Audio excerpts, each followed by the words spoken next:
con todas las personas. Gracias por seguir nuestra transmisión. Gracias por darle like, por poner me gusta, por compartirnos. Vamos a arrancar con este segmento de las entrevistas. En esta ocasión nos acompaña Gustavo Reyes, que es asesor político con más de 10 años de experiencia en la Asamblea Nacional del Ecuador. Además, ha asesorado a más de 5 legisladores de diferentes bancadas legislativas. Bienvenido, Gustavo. Gracias por acompañarnos. Buenas noches, Gabriel. Muy buenas noches a todas las personas que nos acompañan en esta entrevista. Muchísimas gracias por la invitación y estamos aquí presentes para esta conversación. Gracias, Gustavo. Buenas noches con todos, con todas. No se olviden de compartir este video para poder llegar a más personas. Arranquemos, Gustavo. Estas han sido unas lecciones muy particulares y si las podríamos definir en pocas palabras, han sido unas lecciones muy violentas. ¿Cuál es tu perspectiva específicamente sobre esta característica de las lecciones? Bien, en realidad, digamos que las elecciones van coincidiendo con un proceso de violentización, por llamarlo así, o de incursión de violencia de las mafias organizadas, de los grupos delincuenciales organizados, que se han ido incrementando en los últimos 2 a 4 años específicamente, que justamente se han organizado y vemos toda esa influencia que tienen en la sociedad ecuatoriana, en la costa ecuatoriana, particularmente en las provincias de Esmeraldas, de Guayas, lo cual es lamentable y era evidente que en algún momento también esto salpicara a la política nacional. En este caso, pues ya pasó en las elecciones anteriores, hubo la muerte me parece que de 2 candidatos de la seccional, uno que inclusive fue muerto a un día de las elecciones y también esto siguió pues este proceso con lastimosamente lo que ya todos conocemos, la muerte de Fernando Villavicencio y anteriormente del alcalde de Manta. Entonces, vemos que sí, lastimosamente es un actor político más, lo tenemos que decir con tristeza, pero ese es el desafío que tienen las nuevas autoridades de justamente frenar este avance de las mafias y de los grupos delincuenciales y que esperemos lo puedan cumplir. Efectivamente, creo que esa es la esperanza de todos los ecuatorianos que una vez más se volcaron un día a las urnas y con ese deseo, ¿no? de que el país encuentre en los nuevos administradores del gobierno la salida frente a toda esta crisis de violencia que está viviendo. Vamos viendo que los resultados van empezando a subirse a cuentagotas. Hasta ahorita se tiene tan solo el 1.26% de las actas escrutadas, pero quizás se vea una tendencia. Capaz no es una sorpresa que Luisa González esté liderando estas votaciones, pero vemos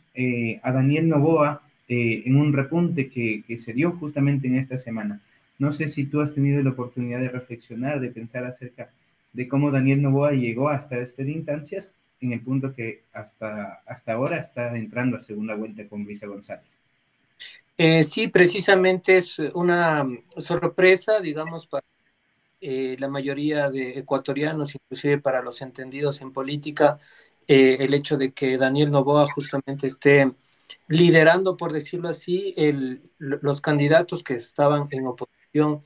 al correísmo, que es una fuerza que ya desde las elecciones pasadas mostró su fortaleza, su organización, es una fuerza, la única, diría yo, en el país que tiene una estructura política e ideológica bastante organizada, con principios, con estructura en las 24 provincias del país, pero que, digamos, esa base social tenía y esa votación del correísmo un límite que estaba propiciando, se estaba tratando de hacer sus mayores esfuerzos para abrirse inclusive un poquito más allá de sus fronteras y ver si es que gana en primera vuelta. Lo que más bien es sí interesante analizar es lo que estaba pasando desde el segundo lugar hacia adelante. Vemos que hay un triunfador, por así decirlo, de acuerdo a las exit poll, todavía tendremos que esperar. Estos no son resultados oficiales, evidentemente, pero ya muchos Exitpol, con el cuidado que han tenido de fracasos anteriores, imagino que sus procesos han tratado de depurarlos de la mejor manera. Todos coinciden en que Daniel Noboa podría ser el candidato de que esté pasando a la segunda vuelta. Y en ese sentido yo creo que parte porque hubo una gran indecisión hasta no muchos días antes de las elecciones de parte de la ciudadanía, y sí creo que fue fundamental la forma en cómo llevó adelante el debate. Pero no solamente aquello, sino yo creo que este sería como un triunfo, obviamente, de la juventud, de la propuesta fresca que tiene Daniel Noboa, en el sentido de que más bien también es una derrota hacia aquellas propuestas violentistas, aquellas propuestas que creen que la salida de toda esta violencia de la que estábamos hablando es un estilo Bukele, cuando precisamente el pueblo ecuatoriano desde hace mucho tiempo atrás tiene una vocación pacifista. Recordaremos que en los 90 éramos considerados como la isla de paz frente a toda la violencia que sucedía en Colombia y en Perú, y justamente muchos de algunos de los compatriotas buscaban venir a este país para poner sus negocios, para desarrollarse, porque Ecuador siempre se ha caracterizado por ser justamente tener esa vocación pacifista. Entonces, yo creo que a pesar de todo, a pesar de toda la propaganda que le ha dado los medios de comunicación que tratan de influenciar en esto, de querer mostrar como que el modelo Bukele es el que necesita una sociedad que lastimosamente ha caído en estos círculos de violencia, pero justamente el pueblo ecuatoriano estaba buscando o tratando de encontrar una salida que no sea la violenta. Y en este sentido yo pienso que si es que se dieran ya a oficializar los resultados que Daniel Noboa pasa a segunda vuelta, le va a ser muy difícil al correísmo enfrentarse a un candidato con las características de Daniel Noboa, en donde estoy seguro que absolutamente todos los candidatos que van a apoyar, es decir, los candidatos que no lograron tener una mayor fuerza política. ¿Y por qué lo digo? Porque es una fuerza que atrae justamente tendencias desde la derecha y desde la izquierda. Es un candidato de centro, un candidato que, como lo digo, se ve más bien como una alternativa frente al caos que proponían unas candidaturas, y frente a la poca fuerza que le pudo dar la candidatura de las izquierdas, de Yacu Pérez, que lastimosamente, a pesar de tener un buen discurso, un buen apoyo en un inicio, se fue desinflando poco a poco. Entonces yo pienso que de ambos sectores será mucho más fácil encontrar este apoyo, y como les digo, será muy difícil para el correo, más bien que se ha visto confrontativo frente a todas las candidaturas, frente a Otto, frente a Topic, frente al propio Yacu, y hoy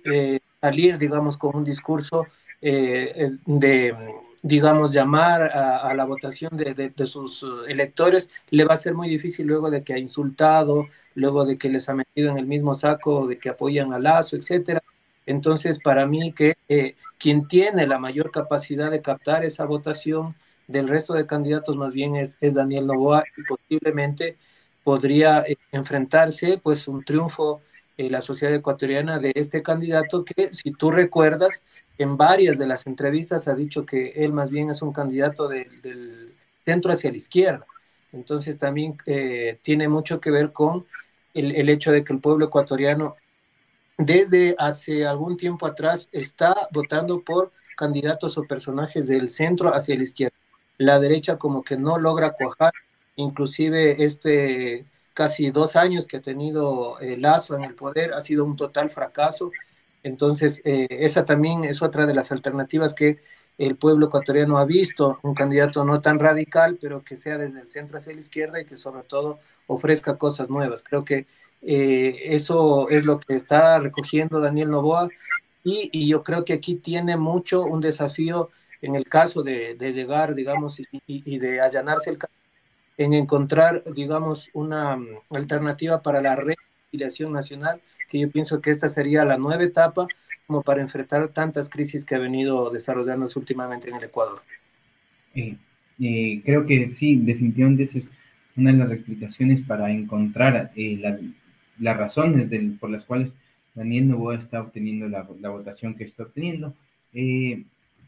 Justamente de lo que me comentabas, quizá del correísmo, no se lo vio venir, o si se lo vio venir, no creyó que iba a tener tanta fuerza, ¿no? Porque justamente Rafael Correa me parece que comentaba acerca del debate presidencial y destacaba a Daniel Noboa en el sentido de que había sido el que más contundencia o el que mejor cara había mostrado en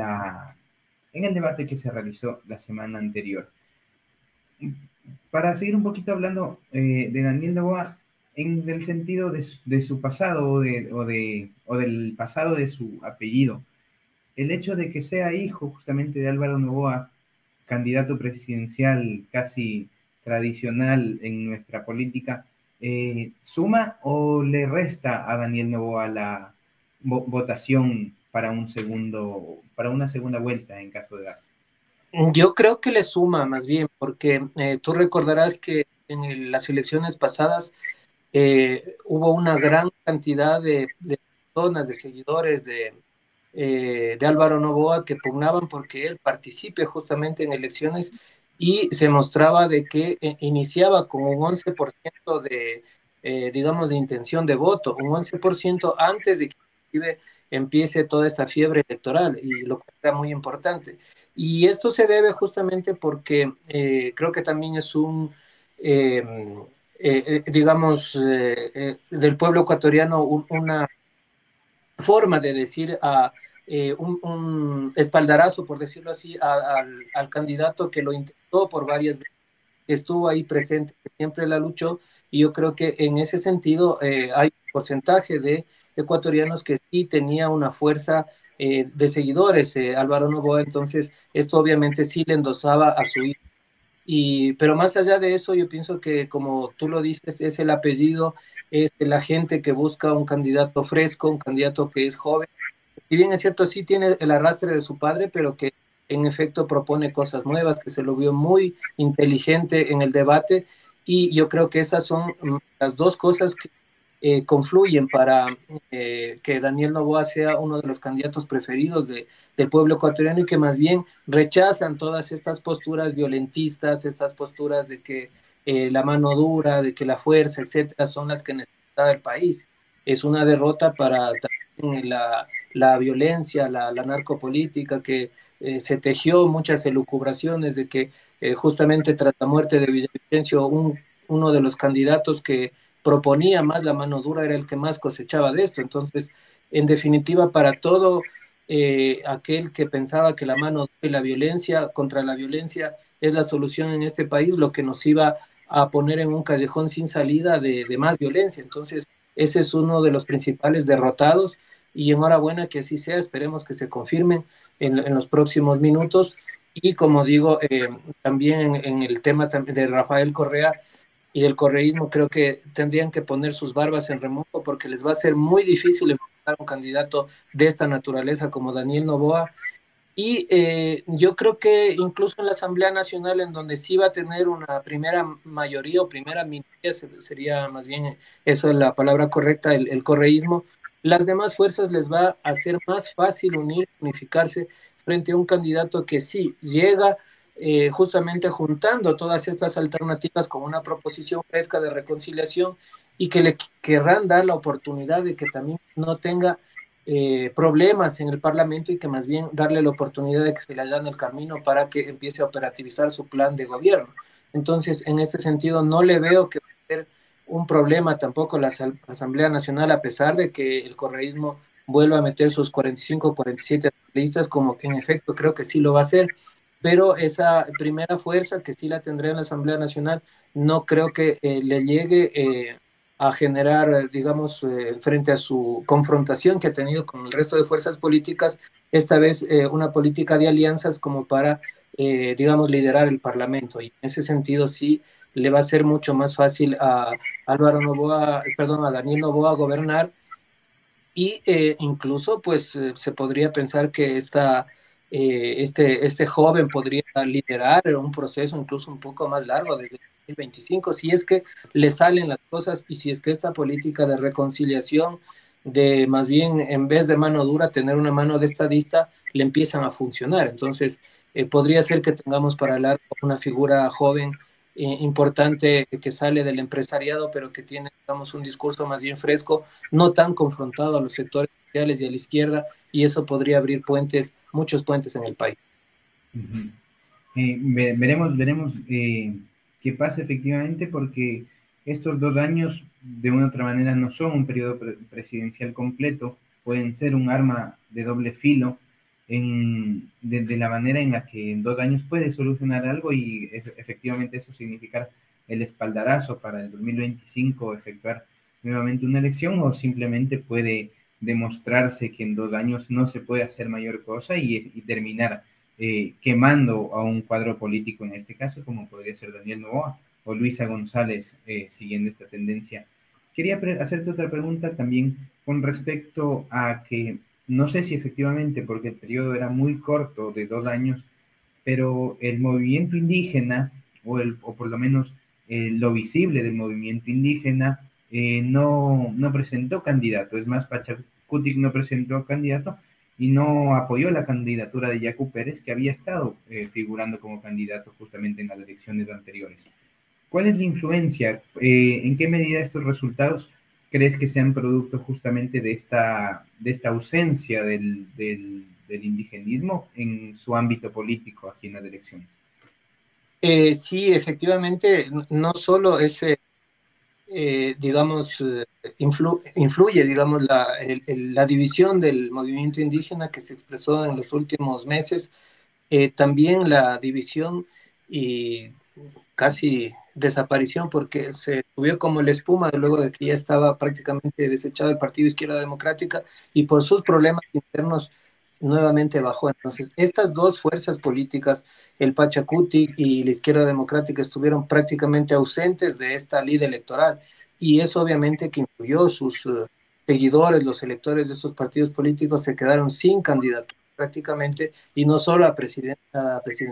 sino también a asambleístas, porque en el caso de la ID me parece que solo lograron inscribir en 2 provincias por problemas internos, y en el caso de Pachacuti sí lo lograron hacer, pero con todas las dificultades que ellos tenían,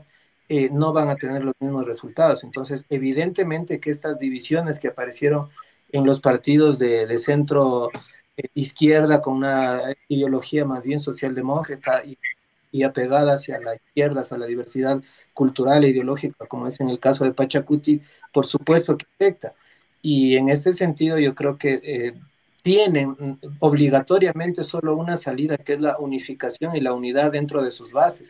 porque evidentemente la influencia que tengan en el electorado y en el escenario político nacional va a ser muy, muy baja. Y es por eso que tanto digamos, el ala de Leonidas Sisa, con este Churuchumbi, que fue su candidato a las internas de Pachacuti, como el ala, digamos, un poco que estaba vacilando con la derecha, en el caso de Salvador Quispe, Cecilia Velázquez, tienen que sentarse a buscar la unidad, porque de no hacerlo se van a autoliquidar, y eso es lo que no sería deseable para un movimiento que ha sido muy representativo y ha sido la vanguardia de todas las luchas importantes en la historia democrática y política de los últimos años en el país, al igual que la izquierda democrática. Yo creo que hay una gran cantidad de ciudadanos que de clase media buscan justamente un partido que les represente, que tenga esa tendencia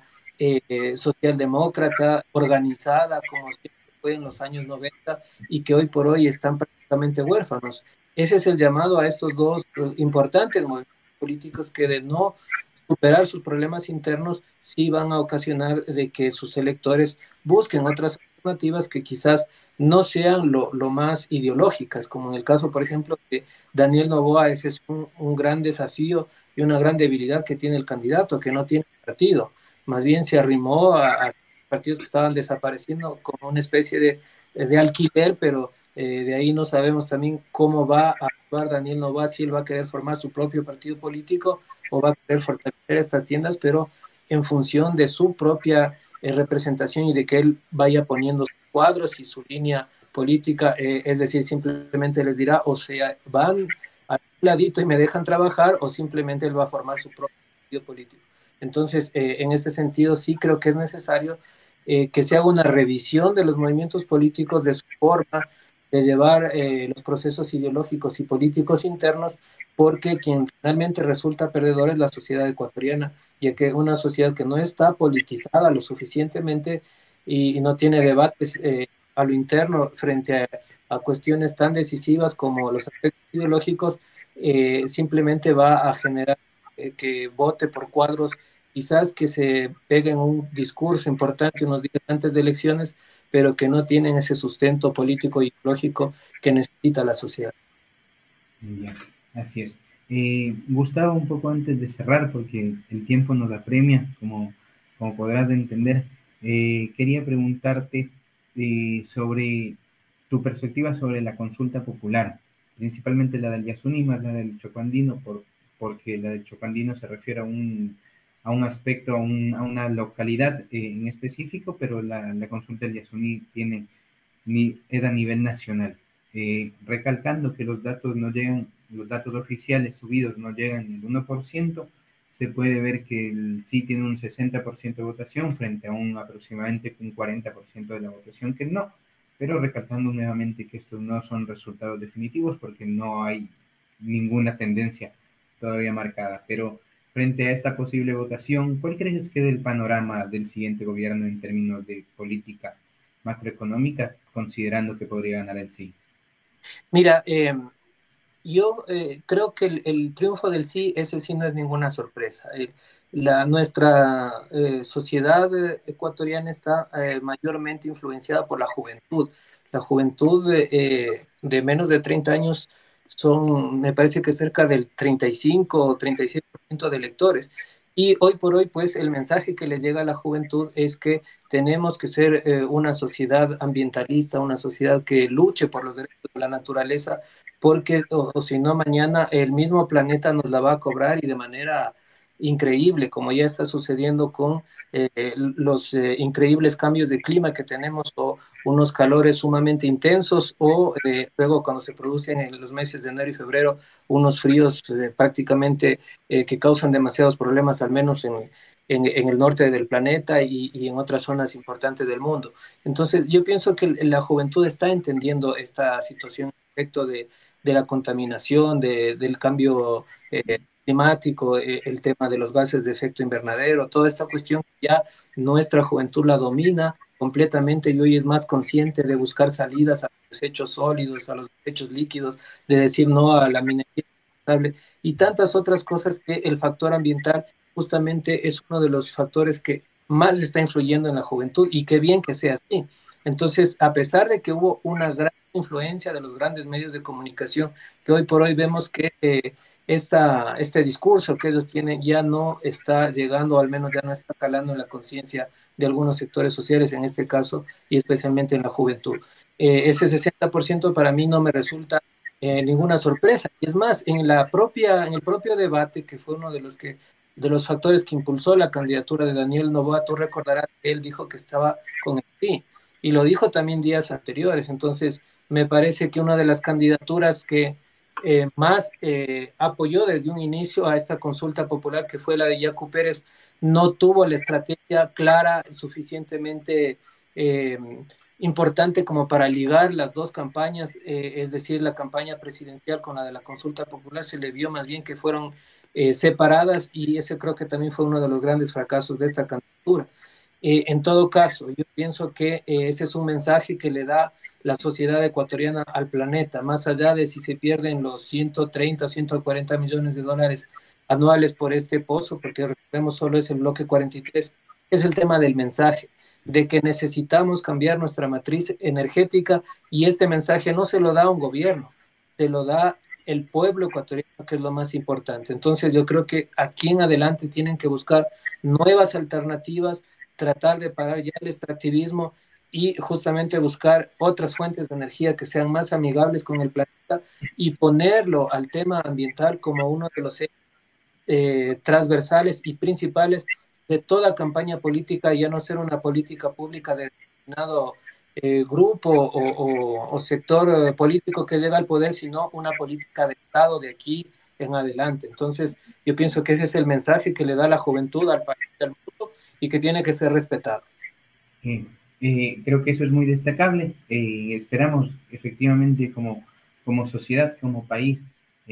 mostrar un ejemplo, mostrar que efectivamente el pensamiento está cambiando, las perspectivas están cambiando y que estamos apuntando hacia formas de vida en las que tanto sociedad como naturaleza nos vaya un poquito mejor. Gustavo, agradecerte tu presencia, comentarte que estás siempre invitado aquí a Indymedia, así, y aprovecho que estamos aquí en vivo, que estamos en la transmisión para encamarte una nueva invitación. Te veo con la camiseta de Argentina. Te cuento que yo vivo acá en la Argentina y creo que es un tema que también merece ser tratado y esperamos poder Sí, cuadrar aquí en un futuro para hablar del tema porque creo que también al fin y al cabo tiene que ver mucho con nosotros lo que vaya pasando en la zona del país. No sé si quieres compartirnos unas últimas palabras antes de despedirnos. sí, pues un saludo muy grande por el fútbol, por Diego, por los grandes futbolistas que hay ahí, por Messi. Es como mi segunda patria también, Argentina. Un saludo pues a todos los compañeros, las personas que nos están escuchando en cualquier parte del país o del mundo que se encuentre. Para mí sería un gusto volver a participar. Y sí, precisamente hay que tratar también el tema de Argentina, lo que está pasando con Milei, que más bien ahí yo creo que es una respuesta frente al fracaso que han ocasionado estas políticas del socialismo del siglo XXI, que en definitiva a veces no tienen la capacidad de solucionar los problemas que dicen que están defendiendo, pero lastimosamente terminan siendo un fracaso. Entonces, en cualquier momento no hay ningún problema, un abrazo, un saludo para todos y muchísimas gracias. Gracias a ti. Ahí nos estamos viendo y aquí ahorita vamos a continuar con la transmisión de los resultados y con otras entrevistas. Muchas gracias. Ok, ya hasta luego.